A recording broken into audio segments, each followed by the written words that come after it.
Добро вечер, почитувани гледачи, добре дојдовте во уште едно само интервју. Наш гостин вечерва е Билјот Касами, ко-председател на ВЛЕН и граначелник на ТТО. Господин Касами, благодарам што ја прифативте поканата. Благодарам за поканата. Одамна се договараме, конечно успеавме да се усогласиме со термините. Верувам дека ќе имаме интересен разговор. Овие денови сте преокупирани пред се со реконструкцијата на владата. Некако впечатокот е дека брзо се договоривте со Мицкоски, но некако повеќе време ви требаше внатре да се договорите околу тоа кои ќе бидат кадрите.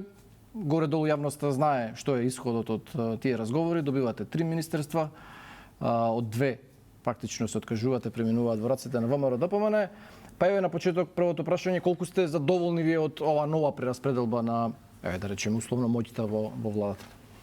Па морам да кажам дека сме задоволни за тоа што ние имавме некои проценки на двегодишната работа на владата, особено на нашите министри, и цело време имаше некои теми кои беа во јавноста и кои ние требаше да ги решиме, но поради констелациите во владата и комбинаториките, пошто е коалициона влада, не успеавме до крај да ги решиме. Мицкоски со готов предлог или не, ова беше некоја ваша идеја? Значи, првично беше разговарано за да ги задржиме истите позиции кои ги имавме, само да разговараме кои се нашите предлози во делот на кадровските решенија.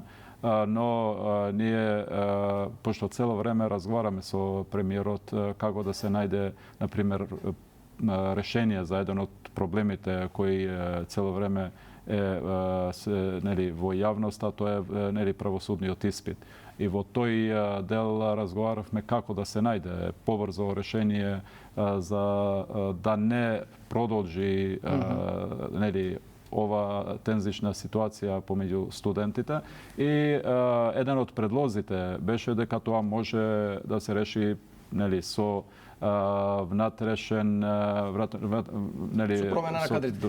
Интересно е што вие уште во февруари го најавивте тоа дека Филков или Мани ќе си заминат во следната реконструкција. Тоаш премиерот беше малку воздржан, но изгледа сте го убедиле во меѓувреме вашите аргументи. Значи ние не дека сакавме да се мешаме во кадровските решенија на нашите коалициони партнери, затоа што не би сакале ни тие да се мешат во нашите решенија, но и во тој дел имаме коректен однос и со премиерот и во владата за во некои ситуации кога ќе се најдеме во ваква ситуација да имаме разбирање, така да разбирливо беше дека министерот досегашниот за правда не беше подготвен да реши проблем кој не го решија досега, неколку министри, меѓу кои беше и Албанец во владата, и тој не беше подготвен. Мислите дека персонално е проблемот и ќе биде решението, дека ако биде Албанец сега министер, дека ќе го реши, работна група во владата? Мислам дека сега ако збориме за решение кое би било во рамките на министерство со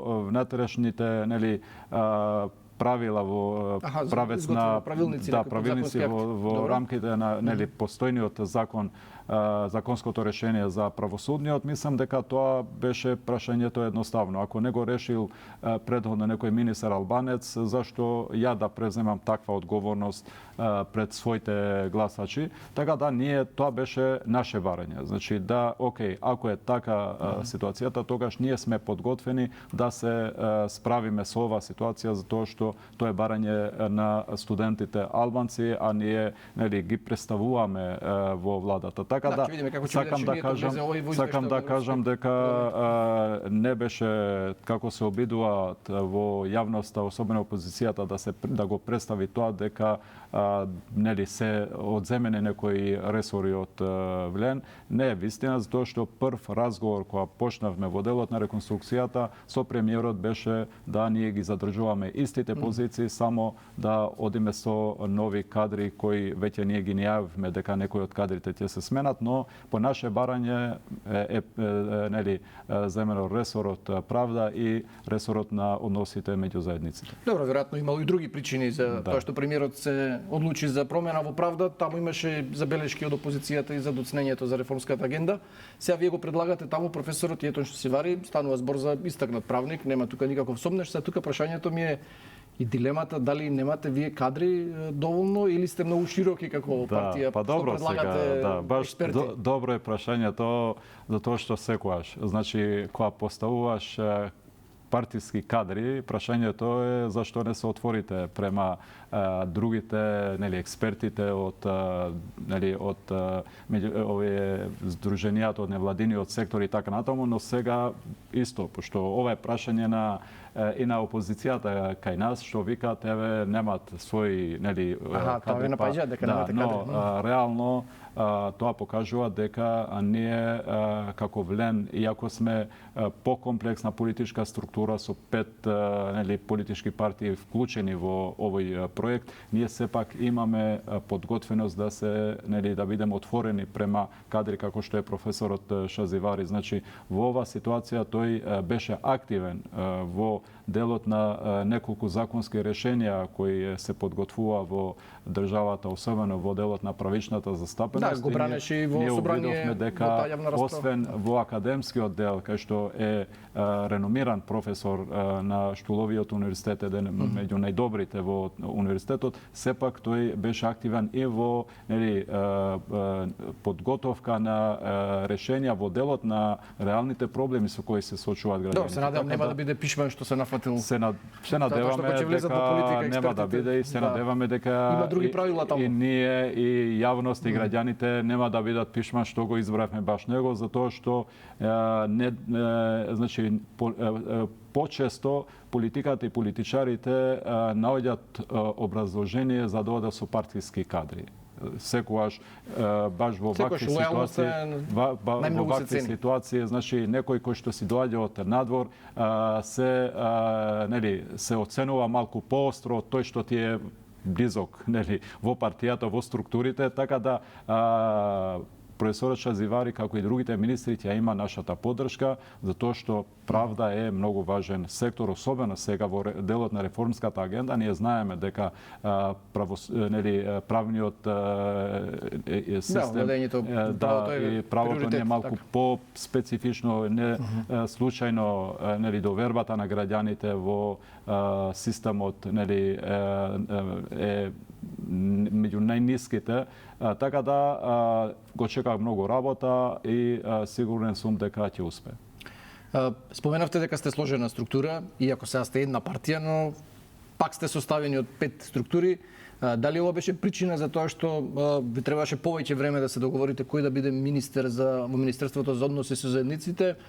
Дури утро, ако добро забележав, објавивте дека тоа ќе биде Агон Ферати, вака е нов лик во политиката. Не знам со што заслужи да биде министер.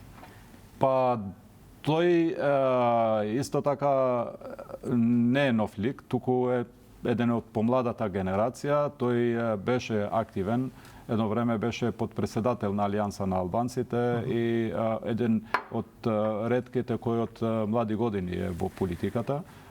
Немаше некоја посериозна, нели, позиција во институциите, но во политиката е поодамна. Верувам дека и тој добро ќе се справи со тој ресор. Да, имаше добро образование, има добро CV и проекти некои видов, но ме интересира за одлуката, за донесувањето одлуката, зашто сега кај вас вие сте двајца председатели, сте вие председател и Изет Меджити е председател.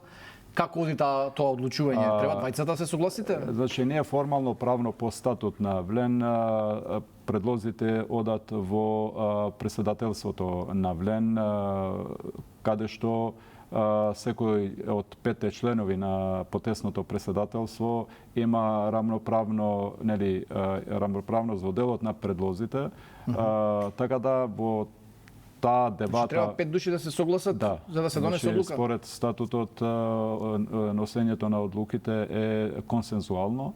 Во случај да нема консензуалност, одлуките не може да се донесат ако не бидат значи заседавате додека не се договорите. Да. Ако запнете, кој го има последниот збор или никој нема последниот? Ако само еден нема да се согласи, значи никој нема право на вето. Значи со еден глас, да кажеме, народски против може да поминат, но ако се две, тогаш одлуката се носи во Централното собрание на Значи вие и меѓу го немате последниот збор, барем вие двајца? Не, значи во Влен, во тоа потесно претседателство од 5 членови се носат одлуките консензуално. Добро, сега за тоа ми е јасно зошто ви требаше толку време да се договорите, да 5 дена, 6 Ако баравме демократија, тоа е. Мислам, затоа што досега, особено албанските политички партии во Македонија, патеа од, нели, да кажем, узурпација на позицијата на лидер на партијата, каде што во некои критични ситуации лидерот носеше одлука за се и тоа беше еден од проблемите. Да, но поефикасни се овде пазамката да не влезете во дебати, да не можете да донесете одлуки, некој што се носат одлуки. Ние имаме проблем со демократија, немаме проблем со... Ова ви е времено решение или како трајен концепт го замислувате? Во статутот на Влен стои дека одлуките под тесното претседателство се носат со консензус, но истовремено, нели, никој нема право на вето. Ако нема договор, тогаш оди во Централно собрание. Добро. Во Министерство за односи со заедниците до сега беше Иван Стојковиќ, сега тој ќе ротира во Министерството за локална самоуправа, на некаков начин вие сте градоначалник и на Тетово, ќе треба и да соработувате. Како би го пречекале ако одлучи да дојде во Тетово?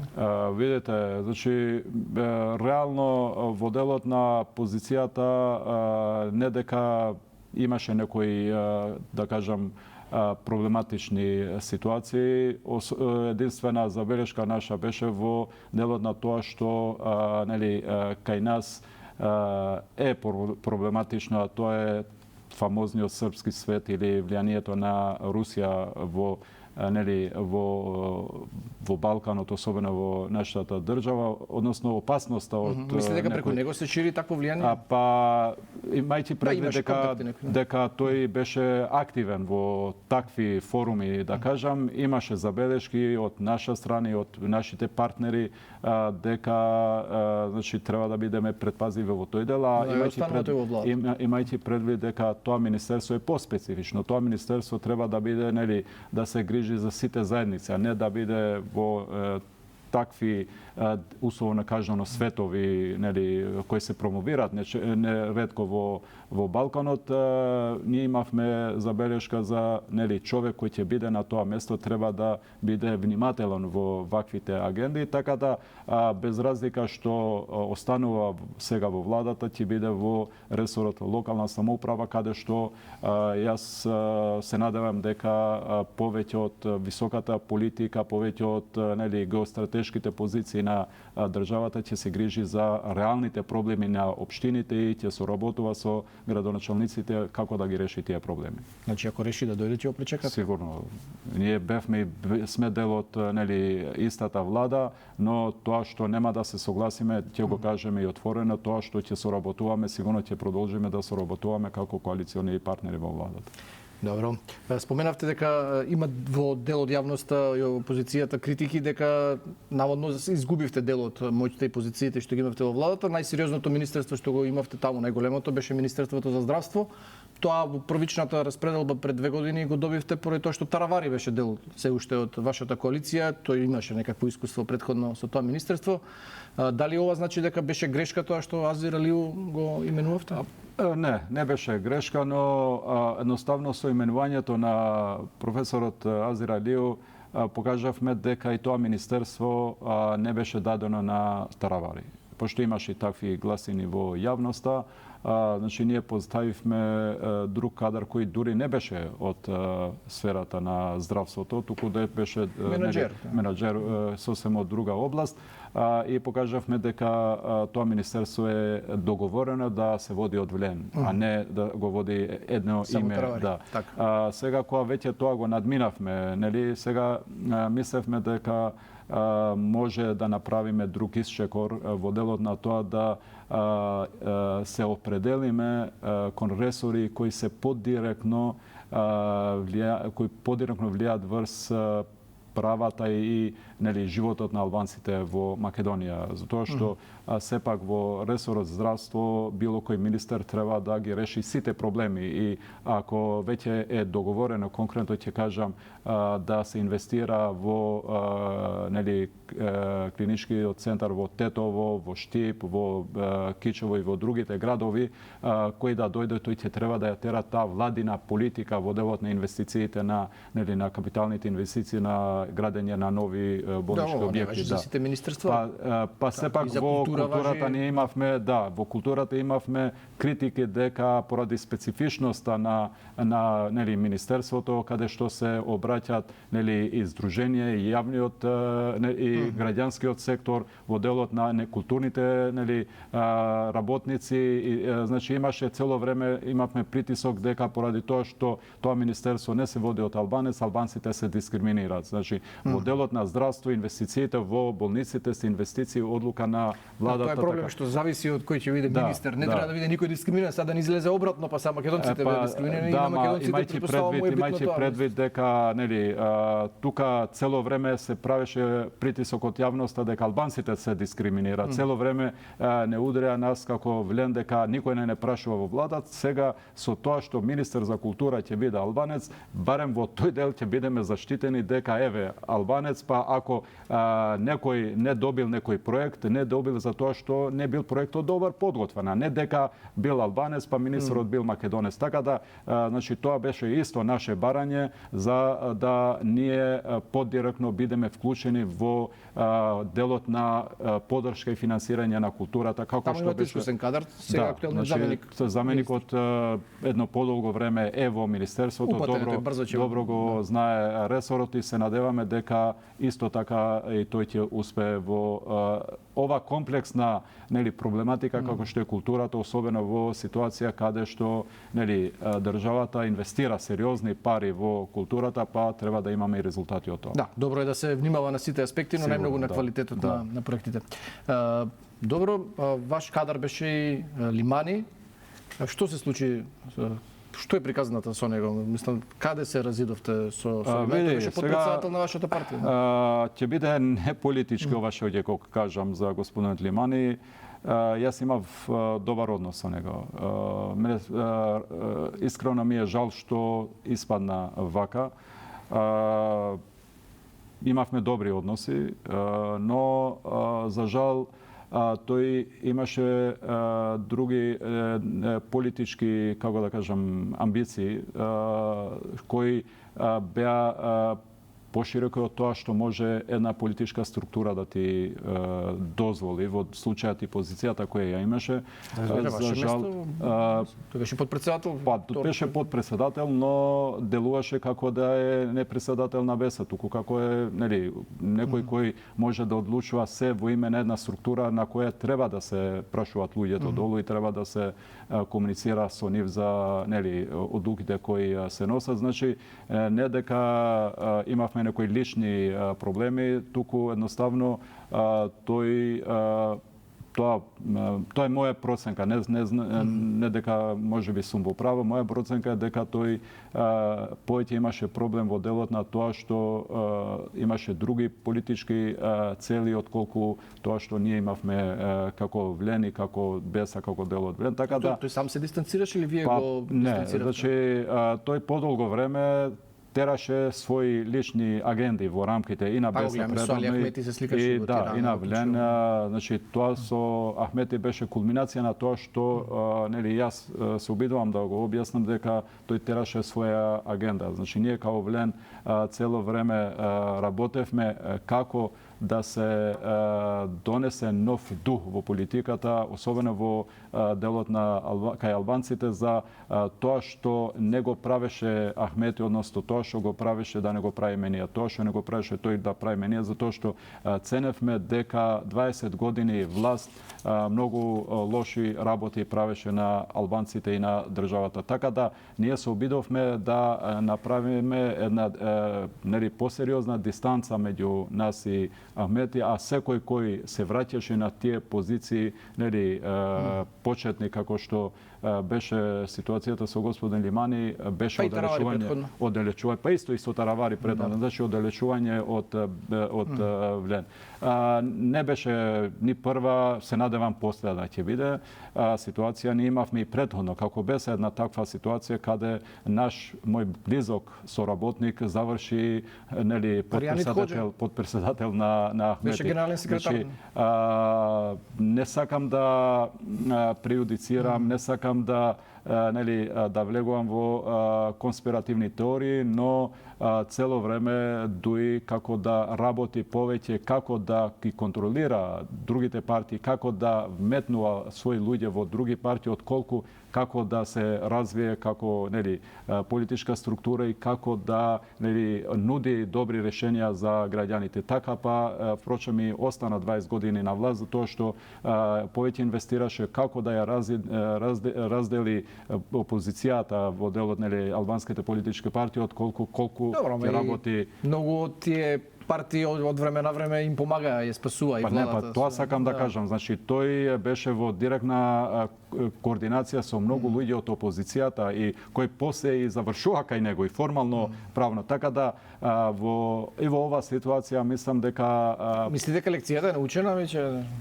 Па изгледа не. Изгледа не, затоа што неколку ситуации. Вие што станавте барем се? Кај нас се надевам да.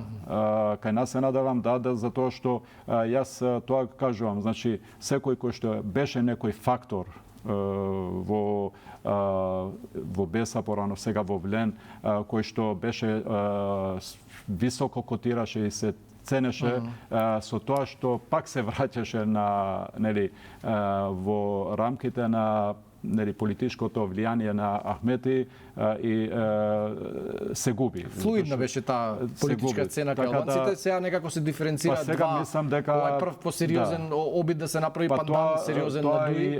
Тоа и вредноста која се донесе со тоа што Влен стана една коалиција сега на политичка партија, затоа што сега веќе имаме две политички структури. Значи со тоа што се формираше коалицијата Влен, беше принуден и Ахмети да направи широка коалиција, дури во таа коалиција да повика и други политички партии од другите заедници во државата, коалиција од околу 9 политички партии.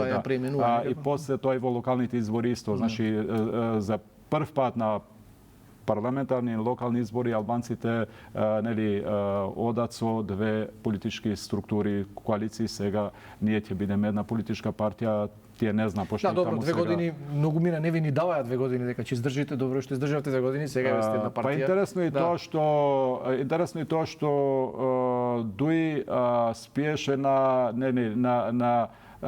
тоа, спиеше мирно на тоа дека ние прво нема да биде Влен како коалиција, после ќе се разединиме во делот на парламентарните избори, кога ќе ги правиме листите за пратеници, па после кога ќе се прави владата, па после на локалните избори, но добро, погодија нешто, со Таравари погодија нешто. Подобро, тие можа, вика подобро од предвидување на иднината е да инвестираш во иднината. Да инвестираш во некои делови, инвестираш и затоа знаеше кој како ќе делува, за жал. Значи, ние ги прифативме луѓето со тоа што разговаравме и разменивме идеи кој што мисли за Ахмети, кој што мисли за Дуи, кој што мисли за позицијата на албанците, но ние не може да влеземе во главата, во нечија глава, па да гледаме дали тоа што го кажува вистина или па работи во позадина за некој луѓе. Господин Касами, и на локалните избори поминавте вие добро, не може тоа да се спори, дури според многу мина и подобро тоа што се очекуваше, ги победивте за градоначалници во скоро сите поголеми општини со доминантно албанско население, но неоспорен е фактот и дека Дуи натаму има силна поддршка меѓу албанците, на листите има повеќе гласови од што имаше Влен. На анкетите стојат добро, барем овие што ги гледаме, на некаде сте изедначени, некаде се тие нешто подобро. Како го објаснувате ова? Очигледно дека албанците се уште му веруваат на Ахмети. Јас искрено ќе кажам дека тоа е добро и јас сум поборник на тоа дека сериозна власт, власт која дава отчет пред граѓаните, е власт која се соочува со силна опозиција.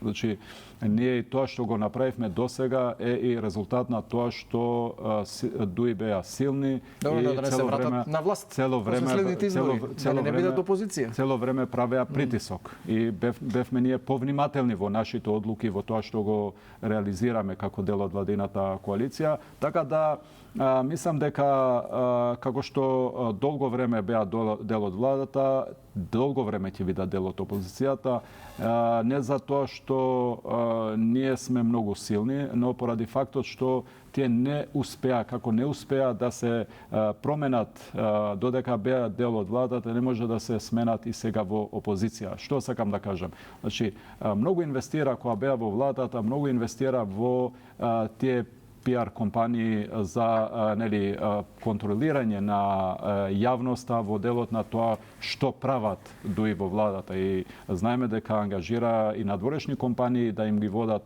тие предизборни кампањи каде излегува со големи проекти, како што беше и премиерот албанец и зелената агенда и многу работи, кои инвестира милионски суми и успева 20 години да бидат дел од владата, но не успеа да реализираат реално проекти за подобрување на животот ни албанците. Господин ако ја задржат предноста или да речеме, вие дали сте сигурни дека би победиле со еден глас на следните избори? Што ако не победите, не знам дали ќе можете да останете. Јас сум сигурен, значи како што победивме и на последните избори, како што победивме на локалните, таа победа беше, кажавте, значи многу посериозна.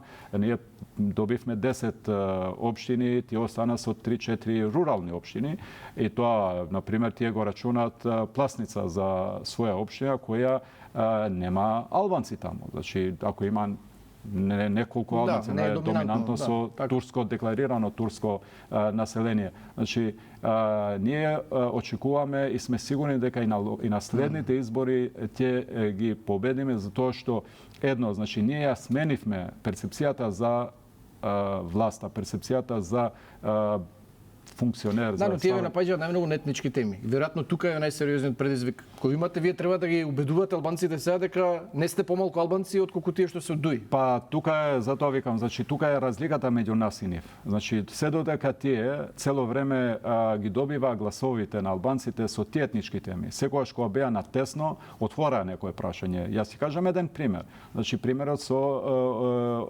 албанскиот јазик. Барем 3 пати ги добија изборите со тоа што албанскиот јазик станал официјален или службен во државата, што сепак уште не гледаме дека се соочуваме со проблеми со службена употреба на албанскиот јазик. Има и други теми, исто, значи само со имајќи предвид дека албанците се доминантно од мусиманска вероисповест, цело време игра и на таа верска карта, особено познато е медресето, верското училиште, средно училиште, која тие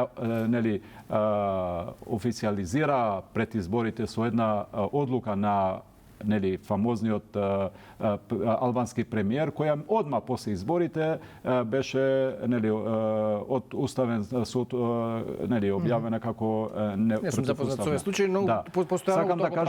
Сакам да кажам дека цело време игра на вакви теми и затоа котира високо дека тие ги решаваат етничките прашања, а реално тие ништо не решија.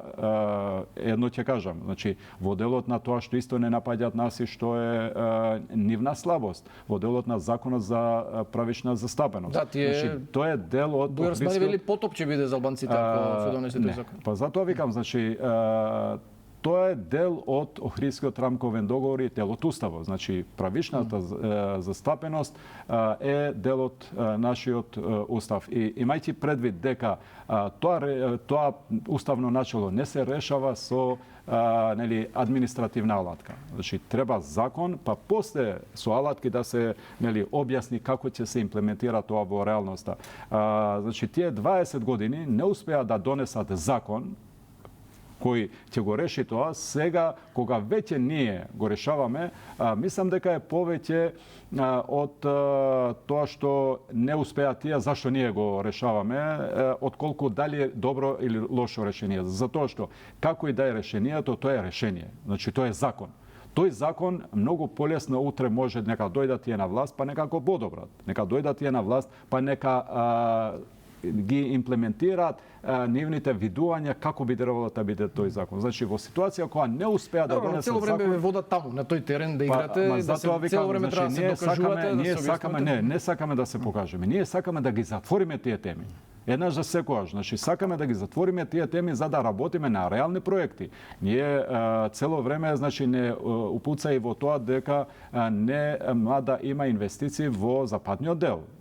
Нели, кажуваат дека ќе дојде ВМРО на власт и сите проекти од коридорот 8 ќе ги пренасочи во другите делови на државата. И требаше време за народот да свати дека Македонија е една и во Македонија ќе се инвестира во секој дел. Нема да има источен или западен дел. И со тоа што интензивно се продолжи да се инвестира во коридорот 8, значи со доаѓањето на ова влада се почна реално да се нели инвестира во тој дел и да се работи на терен. Нивниот главна критика е дека се напаѓа Охридскиот рамковен договор, дека се уриват темелите, тоа им се главни. Во кој дел? Поради тоа што се имплементира тој договор, поради тоа што последната точка, односно прашање на тој договор, тоа е правичната застапеност, ние го решаваме, го затвораме и тоа прашање. Значи, ние ги решаваме проблемите кои ги знам вашите аргументи, ги знам и нивите, но видам че треба да ги убедувате албанците пред следните избори.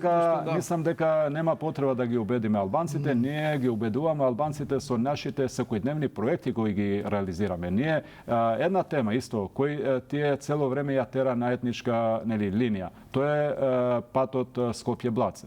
Значи, 20 години цело време беше ветено од ДУИ, пак нели викат, тоа е наш проект. Па вие 20 години го ветувате и не го реализирате. Доаѓаме ние на власт и за 2 години веќе почнуваат работите. Ние знаеме како беа реализирани тие 2 километри од таа делница од автопатот Скопје-Блаце. Значи, и тоа ние го решаваме. И нема да може ДУИ да дојде на власт и да вика пак дека ќе го правиме автопатот Скопје-Блаце. Пак ќе дојде на власт и ќе каже ќе го правиме коридорот 8. Значи, ние ги затвораме една за секогаш тие теми за да може да нели работиме на реални проблеми на сите граѓани. Дека ќе помине законот за правична стабилност, дека ќе има Бадентер. Јас сум убеден. Многу сериозен отпор.